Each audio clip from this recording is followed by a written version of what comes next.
ಗುರುಭ್ಯೋ ನಮಃ. ಸರ್ವೇ ಜನೋ ಸುಖಿನೋ ಭವಂತು. ನಮಸ್ಕಾರ ನನ್ನೆಲ್ಲ ಆಧ್ಯಾತ್ಮ ಬಂಧುಗಳಿಗೆ, ನನ್ನ ಆಗರ್ಭ ಶ್ರೀಮಂತ ದೇವರುಗಳಿಗೆ ತುಂಬು ಹೃದಯದ ನಮಸ್ಕಾರಗಳು. ನಾನು ನಿಮ್ಮ ಯಶು ಆರ್. ಸ್ನೇಹಿತರೆ, ಎಲ್ಲರೂ ಹೇಗಿದ್ದೀರಾ? ನಾನು ತುಂಬಾ ಚೆನ್ನಾಗಿದ್ದೇನೆ. ನೀವು ಚೆನ್ನಾಗಿದ್ದೀರಾ ಅಂತ ಭಾವಿಸ್ತಾ ಇವತ್ತಿನ ಸಂಚಿಕೆಯಲ್ಲಿ, ಇವತ್ತಿನ ವಿಡಿಯೋದಲ್ಲಿ ಯಾವ ವಿಷಯದ ಬಗ್ಗೆ ಚರ್ಚಿಸ್ತಾ ಹೋಗೋಣ ಅಂದರೆ ಆತ್ಮವಿಶ್ವಾಸ. ಮನುಷ್ಯನಿಗೆ ಆತ್ಮವಿಶ್ವಾಸ ಅನ್ನೋದು ತುಂಬಾ important. How to build self confidence. ನಮ್ಮಲ್ಲಿ ಒಂದು ಯಾವುದೇ ಕೆಲಸ ಕಾರ್ಯಗಳಿಗೂ ಕೂಡ ಈ ಸೆಲ್ಫ್ ಕಾನ್ಫಿಡೆನ್ಸ್ ಇಲ್ಲ ಅಂತ ಅಂದರೆ ನಮ್ಮ ಗುರಿ ಎತ್ತ ಸಾಧನೆಯನ್ನು ಮಾಡಲು ತುಂಬಾ ಕಷ್ಟ ಆಗುತ್ತೆ. ಸೊ ಈ ವಿಡಿಯೋದಲ್ಲಿ ನಿಮ್ಮ ಗುರಿಗಳನ್ನು ಸಾಧಿಸೋದಕ್ಕೆ ಈ ಸೆಲ್ಫ್ ಕಾನ್ಫಿಡೆನ್ಸ್ ಅನ್ನೋದು ಪ್ರಬಲವಾದಂತಹ ಸಾಧನವಾಗಿದೆ. ಈ ವಿಡಿಯೋ ನಿಮ್ಮ ಸೆಲ್ಫ್ ಕಾನ್ಫಿಡೆನ್ಸ್ನ, ನಿಮ್ಮ ಗುರಿಯನ್ನು ಸಾಧಿಸೋದಕ್ಕೆ, ನಿಮ್ಮಲ್ಲಿ ಹೇಗೆಲ್ಲ ಆತ್ಮವಿಶ್ವಾಸವನ್ನು ಪಡ್ಕೊಳ್ಳೋದಕ್ಕೆ ಈ ವಿಡಿಯೋ ತುಂಬ ಸಹಾಯ ಮಾಡುತ್ತೆ. ನಿಮ್ಮಲ್ಲಿರ್ತಕ್ಕಂತಹ ಪೂರ್ಣ ಸಾಮರ್ಥ್ಯದ ಬಗ್ಗೆ ಕೆಲವೊಂದು ಹಂತಗಳು ಪ್ರಬಲವಾಗಿ ಈ ವಿಡಿಯೋ ಸಜೆಸ್ಟ್ ಮಾಡುತ್ತೆ. ನಿಮಗೆ ಒಂದು ಹೆಲ್ಪ್ ಆಗುತ್ತೆ.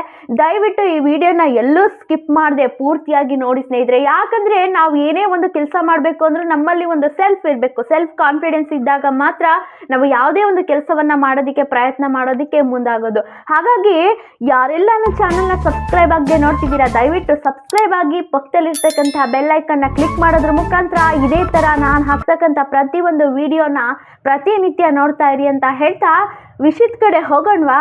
Let's come guys. ಬರಲು ಏನು ಮಾಡಬೇಕು? ಮೊದಲನೇದಾಗಿ ಫಸ್ಟ್ ಪಾಯಿಂಟ್ ಏನಂತ ಅಂದರೆ ಆತ್ಮವಿಶ್ವಾಸವನ್ನು ಸ್ನೇಹಿತರೆ ಅರ್ಥ ಮಾಡ್ಕೊಳ್ಬೇಕು. ಆತ್ಮವಿಶ್ವಾಸವನ್ನು ವ್ಯಾಖ್ಯಾನಿಸಿ. ಆತ್ಮವಿಶ್ವಾಸ ಅಂದರೆ ಏನು? ಅದು ಹೇಗೆ ಕೆಲಸ ಮಾಡುತ್ತೆ? ಅದು ಯಾಕೆ ಮುಖ್ಯ? ಈ ಆತ್ಮವಿಶ್ವಾಸ ಅನ್ನೋದು ನಿಮ್ಮ ಜೀವನದ ಮೇಲೆ ಹೇಗೆಲ್ಲ ಪ್ರಯೋಜನ ಆಗುತ್ತೆ, ಹೇಗೆಲ್ಲ ಪರಿಣಾಮ ಬೀರುತ್ತೆ, ಇದನ್ನೆಲ್ಲ ನೀವು ಗಮನಿಸ್ತಾ ಹೋಗಬೇಕಾಗುತ್ತೆ. ಆತ್ಮವಿಶ್ವಾಸದ ಪ್ರಯೋಜನಗಳೇನು? ನೈಸರ್ಗಿಕ ವಿಶ್ವಾಸದ ಪ್ರಯೋಜನ, ನೀವು ಕಲಿಯಬಹುದಾದ, ಅದು ನಿಮ್ಮ ಜೀವನದಲ್ಲಿ ಹೇಗೆಲ್ಲ ಪರಿಣಾಮ ಬೀರುತ್ತೆ, ಅದನ್ನು ನೀವು ಅಭಿವೃದ್ಧಿ ಪಡಿಸ್ಕೊಳ್ತಕ್ಕಂಥದ್ದು ಹೇಗೆ, ಇದನ್ನೆಲ್ಲ ಫಸ್ಟ್ ಪಾಯಿಂಟ್. ನೀವು ಆತ್ಮವಿಶ್ವಾಸದ ಬಗ್ಗೆ ನೀವು ತಿಳ್ಕೊಳ್ಬೇಕಾಗುತ್ತೆ. ಈ ಆತ್ಮವಿಶ್ವಾಸವನ್ನು ನೀವು ಹೆಚ್ಚಿಸ್ಕೋಬೇಕಂತಾದ್ರೆ ಸೆಕೆಂಡ್ ಪಾಯಿಂಟ್ ಏನಂತ ಅಂದರೆ ನಿಮ್ಮ ಆತ್ಮವಿಶ್ವಾಸವನ್ನು ತಡೆಯುವವರನ್ನ ಗುರುತಿಸ್ತಕ್ಕಂತಹದ್ದು. ನಿಮ್ಮಲ್ಲಿ ಬರ್ತಕ್ಕಂತಹ ನಕಾರಾತ್ಮಕ ಯೋಚನೆಗಳಾಗಿರ್ಬೋದು, ಸ್ವಯಂ ಮಾತುಗಳಾಗಿರ್ಬೋದು, ನಿಮ್ಮಲ್ಲಿರ್ತಕ್ಕಂತಹ ನಂಬಿಕೆಗಳ ನಿಯಮಿತವಾಗಿರ್ಬೋದು, ಇದನ್ನೆಲ್ಲ ನೀವು ಐಡೆಂಟಿಫೈ ಮಾಡಬೇಕು. ಅದನ್ನು ಸವಾಲ್ ಮಾಡಬೇಕು. ನಿಮ್ಮಲ್ಲಿ ಯಾಕೆ ಒಂದು ನೆಗೆಟಿವ್ ಥಿಂಕಿಂಗ್ ಬರ್ತಿದೆ, ಏನಕ್ಕೆ ಸಕಾರಾತ್ಮಕ ಯೋಚನೆ ಅಲ್ಲದೆ ನಾನು ಈ ಕೆಲಸವನ್ನು ಮಾಡಬಹುದಾ ಅಥವಾ ನಾನು ಮಾಡೋಕ್ಕಾಗಲ್ವಾ, ಈ ಥರ ಯಾವ ರೀತಿ ನಿಮಗೆ ನೆಗೆಟಿವ್ ಥಿಂಕಿಂಗ್ ಬರುತ್ತಿದೆ ಅದನ್ನು ನೀವು ಸವಾಲ್ ಮಾಡಬೇಕಾಗುತ್ತೆ ಸ್ನೇಹಿತರೆ. ಅದನ್ನು ನೀವು ಗುರುತಿಸ್ಬೇಕಾಗುತ್ತೆ ಮೇನ್. ನೆಕ್ಸ್ಟು ಮತ್ತೆ ವೈಫಲ್ಯದ ಭಯ ಅಂದರೆ ನೀವು ಅಪಾಯಗಳನ್ನು ತಡಿತಕ್ಕಂತಹದನ್ನು ನಿವಾರಿಸ್ತಕ್ಕಂಥದ್ದು. ನನಗೆ ಈ ಒಂದು ಕೆಲಸ ಮಾಡ್ತಾ ಇದ್ದೀನಿ, ಒಂದು ಅಪಾಯ ಬರ್ತಿದೆ ಅನ್ನೋದಕ್ಕಿಂತ ನೀವು ನೆಗೆಟಿವ್ ಥಿಂಕ್ ಮಾಡೋದ್ರ ಬದಲು ಅದನ್ನು ನಾನು ಹೇಗೆ ನಿಭಾಯಿಸಿದ್ರೆ ಆ ಸಮಸ್ಯೆಯಿಂದ ಪಾರಾಗಬಹುದು ಅನ್ನೋದ್ರ ಬಗ್ಗೆ ನೀವು ಪ್ರಯಾಣದ ಒಂದು ನಿಲುವನ್ನು ತಗೊಳ್ಬೇಕು. ಬೇರೆಯವರ ಪ್ರಯಾಣದ ನಿಲುವಲ್ಲ, ನಿಮ್ಮ ಜೀವನದ ಘಟನೆಯಲ್ಲಿ ನೀವು ಕೈಗೊಂಡಿರ್ತಕ್ಕಂತಹ ಕೆಲಸ ಕಾರ್ಯಗಳಲ್ಲಿ ಯಾವ ಪ್ರಯಾಣ ಮಾಡ್ತಿದ್ದೀರಾ ಅದ್ರ ಮೇಲೆ ನೀವು ಹರಿಸ್ತಕ್ಕಂಥದ್ದು. ಥರ್ಡ್ ಪಾಯಿಂಟ್ ಏನಂತ ಅಂದರೆ ಬಲವಾದ ಅಂತಹ ಅಡಿಪಾಯವನ್ನು ನಿರ್ಮಿಸ್ತಕ್ಕಂತಹದ್ದು. ಅಂದರೆ ನಾನು ಒಂದು ಕೆಲಸವನ್ನು ಮಾಡಬೇಕಂತ ಕೈಗೊಂಡಿದ್ದೀನಿ, ಅದರಲ್ಲಿ ನೆಗೆಟಿವ್ ಥಿಂಕಿಂಗ್ಸ್ನ ಮಾಡಬಾರ್ದು. ಒಂದು ಸಕಾರಾತ್ಮಕವಾದಂತಹ ದೃಢ ಮಾಡುವಂತಹದ್ದು.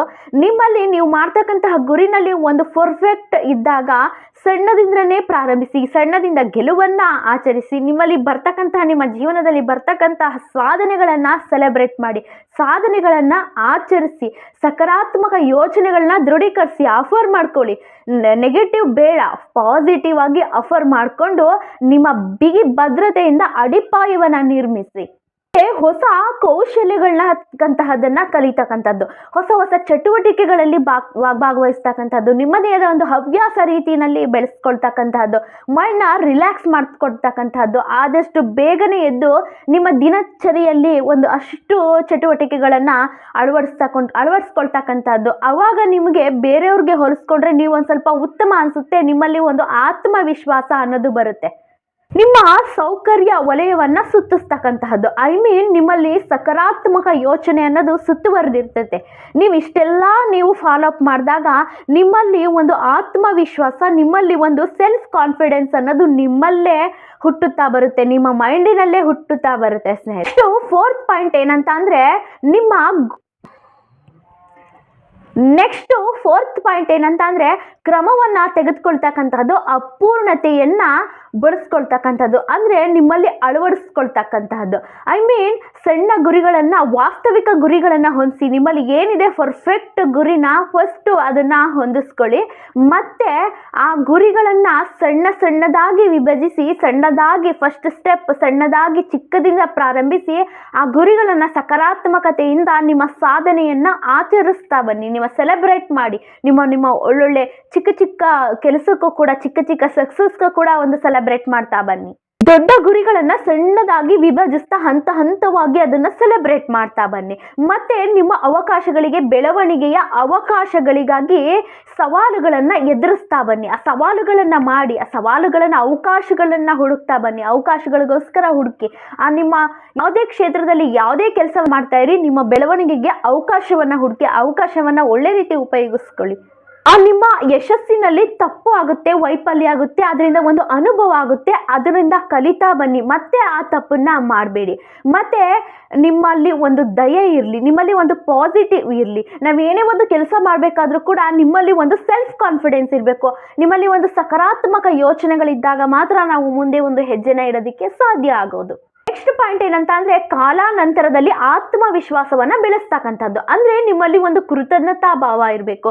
ನಿಮ್ಮಲ್ಲಿ ಏನ್ ಇಷ್ಟ ಇದೆಯೋ, ನಿಮ್ಮಲ್ಲಿ ಪ್ರತಿಯೊಂದು ವಿಚಾರಕ್ಕೂ ಕೂಡ ಅದನ್ನ ಕೇಂದ್ರೀಕರಿಸ್ತಾ ಬನ್ನಿ, ಅದನ್ನ ಸೆಲೆಬ್ರೇಟ್ ಮಾಡ್ತಾ ಬನ್ನಿ. ಒಂದು ಕೃತಜ್ಞತಾ ಭಾವ ಇರಲಿ. ನಿಮ್ಗೆ ಒಂದು ಸಣ್ಣ ವಿಷಯಕ್ಕೂ ಕೂಡ ಒಂದು ಹ್ಯಾಪಿ ಆಗ್ತಿದೆ ಅಂದ್ರೆ ಅದಕ್ಕೆ ವಿಶ್ವಕ್ಕೆ, ಭಗವಂತನಿಗೆ ಒಂದು ಕೃತಜ್ಞತಾ ಭಾವವನ್ನ ಸಲ್ಲಿಸ್ತಾ ಬನ್ನಿ. ನಿರಂತರ ಆತ್ಮಾವಲೋಕನಕ್ಕೆ, ನಿಮ್ಮ ಗುರಿಗಳನ್ನ ಹೊಂದಿಸ್ತಕ್ಕಂಥದ್ದು, ಅವಕಾಶಗಳನ್ನ ಹುಡುಕ್ತಕ್ಕಂಥದ್ದು, ನಿಮ್ಮಲ್ಲಿ ಒಂದು ಸಕಾರಾತ್ಮಕ ಯೋಚನೆಗೆ ಅದು ಒಂದು ದಾರಿಯಾಗುತ್ತೆ. ಆಗ್ತಕ್ಕಂತಹ ಸುಧಾರಣೆ ಕ್ಷೇತ್ರವನ್ನ ಗುರುತಿಸ್ತಕ್ಕಂಥದ್ದು, ಹೊಸ ಗುರಿಗಳನ್ನ ಹೊಂದಿಸ್ತಕ್ಕಂಥದ್ದಾಗಿರ್ಬೋದು. ನಿಮ್ಮಲ್ಲಿ ಒಂದು ಆತ್ಮವಿಶ್ವಾಸ, ನಿಮ್ಮಲ್ಲಿ ಒಂದು ಚಿಕ್ಕ ವಿಷಯಗಳು, ಚಿಕ್ಕ ಬೆಳವಣಿಗೆಗೂ ಕೂಡ ಸೆಲೆಬ್ರೇಟ್ ಮಾಡ್ತಕ್ಕಂಥದ್ದು, ಆಚರಿಸ್ತಕ್ಕಂತಹದ್ದು, ನಿಮ್ಮಲ್ಲಿ ಒಂದು ಕೃತಜ್ಞತಾ ಭಾವ ಇರ್ತಕ್ಕಂಥದ್ದು. ಈ ಥರದ ಕೆಲವೊಂದು, ನಾನು ಅಷ್ಟು ಹೇಳ್ತಾ ಇರ್ತೀನಿ ಕೆಲವೊಂದು ವಿಡಿಯೋದಲ್ಲಿ, ನೀವು ಪ್ರತಿ ದಿನನಿತ್ಯ ಕೆಲವೊಂದಷ್ಟು ಹವ್ಯಾಸಗಳನ್ನ ಮಾಡ್ಕೊಂಡ್ರೆ ಆ ದಿನನಿತ್ಯ ಚರಿಯಲ್ಲಿ ನೀವು ಒಂದು ಚೌಕಟ್ಟನ್ನು, ಚಾರ್ಟ್ ಲಿಸ್ಟ್ ಮಾಡ್ಕೊಂಡ್ರೆ ನಿಮ್ಮ ಗುರಿಯನ್ನ ಸಾಧಿಸ್ಬೋದಂತ. ಸೊ ಐ ಹೋಪ್ ನಿಮಗೆ ಈ ವಿಡಿಯೋದಲ್ಲಿ ಆತ್ಮವಿಶ್ವಾಸದ ಬಗ್ಗೆ ನಿಮಗೆ ಅರ್ಥ ಆಗಿದೆ.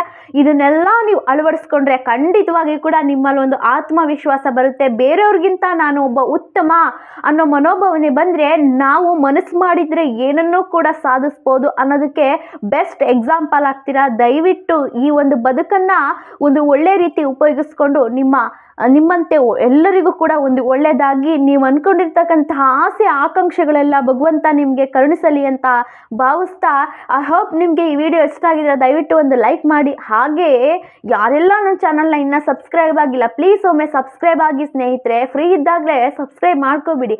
ನೆಕ್ಸ್ಟ್ ವಿಡಿಯೋದಲ್ಲಿ ಇದೇ ರೀತಿ ಇನ್ನೊಂದು ಇನ್ಫಾರ್ಮೇಷನ್ ಒಂದಿಗೆ ಬರ್ತೀನಿ. ಅಲ್ಲಿವರೆಗೂ ನಮಸ್ತೆ, ಹೋಗ್ಬರಣ್ವೇ.